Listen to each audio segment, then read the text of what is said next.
పండుగ అనేది మత సామరస్యానికి ప్రతీక. రంజాన్ మాసంలో ముస్లింలు సేమియాను తయారు చేస్తుంటారు.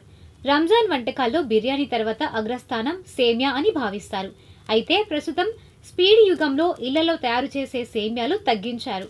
దుగ్రాలో గత 40 సంవత్సరాలుగా ముర్తుజానగర్లో నివసిస్తున్న ముస్లిం కుటుంబాలు మహిళలతో కలిసి సేమియాను ఆదివారం తయారీ చేస్తున్నారు.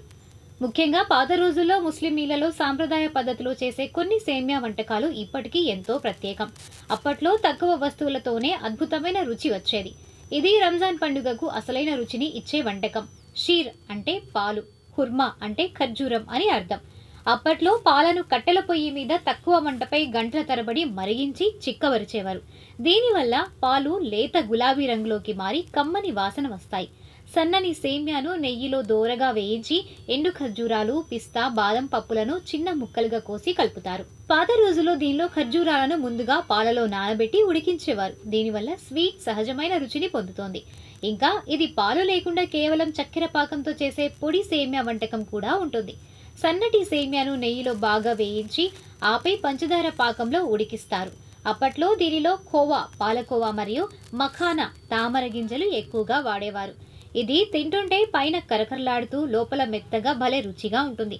ఇక ఇది మన ఇళ్లలో సాధారణంగా చేసుకునే పాయసం లాంటిదే, కానీ రంజాన్ మాసంలో దీనికి ప్రత్యేకమైన సువాసన ఉంటుంది. పాలు, పంచదార, సేమ్యాతో పాటు యాలకుల పొడి మరియు కుంకుమ పువ్వును జోడించేవారు.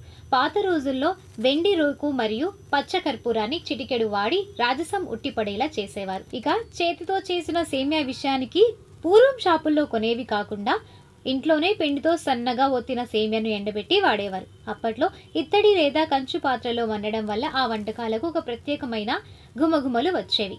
నాణ్యమైన దేశీ నెయ్యిని ధారాళంగా వాడటం ఆ వంటకాల ప్రత్యేకతగా ఉండేది.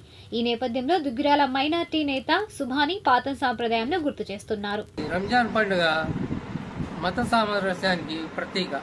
పండుగ రోజు మన స్నేహితులు, హిందూ సోదరులు మరియు క్రైస్తవ సోదరులు ప్రతి ఒక్కరు పండుగ విషయం చెప్పుతారు. వారికి మనం చేసిన సేమియా పాయసం అందించి ఆ సేమియాలు ఎంతో రుచికరంగా ఉన్నాయని చెప్పి వాళ్ళు మమ్మల్ని అభినందించి పండుగ శుభాకాంక్షలు చెప్తారు.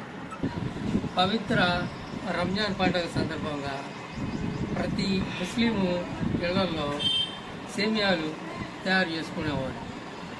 రంజాన్లో వంటకాల్లో బిర్యానీ తర్వాత అగ్రస్థానం సేమియాకి.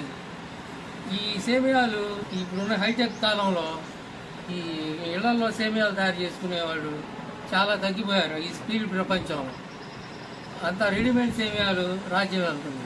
ఎక్కువ మంది ముస్లింలు చేయలేక ఉపవాసాలు ఉండి ఈ సేమియాలు తయారు చేయలేక రెడీమేడ్ సేమియాలే కొంటున్నారు. ఆ రెడీమేడ్ సేమియాలో మా ఇళ్లలో చేసుకునే సేమియాల్లో అంత రుచికరంగా రెడీమేడ్ సేమియాలు ఉండవు. అయినా రాను రాను ప్రపంచంలో స్పీడ్ ప్రపంచంలో ఈ ఇంటర్నెట్ యుగంలో ఈ సేమియాలకి సమయం ఇచ్చి ఇళ్లలో తయారు చేసుకోవాలని దృక్పథాన్ని వాళ్ళు రాను రాను కోల్పోయి వారు కూడా అందరూ రెడీమేడ్ సేమియాలకి వైపు మొగ్గు చూపుతున్నారు. కానీ మా ఇంట్లో ఈ సేమియాల తయారీ దాదాపు 40 సంవత్సరాల నుంచి జరుగుతుంది. దాంట్లో కూడా మేము ప్రతి సంవత్సరం ఇలాగా మేము కొంత భాగం పంచుకొని ఇంట్లో ఉన్న మహిళలు మరియు పెద్దవారు వారికి శ్రమ కలగకుండా మేము కూడా మా వంతుగా ఈ సేమియాల తయారీలో పాలు పంచుకుంటున్నాం. అందరికీ ఈ సందర్భంగా రంజాన్ పండుగ శుభాకాంక్షలు తెలియజేస్తున్నాం.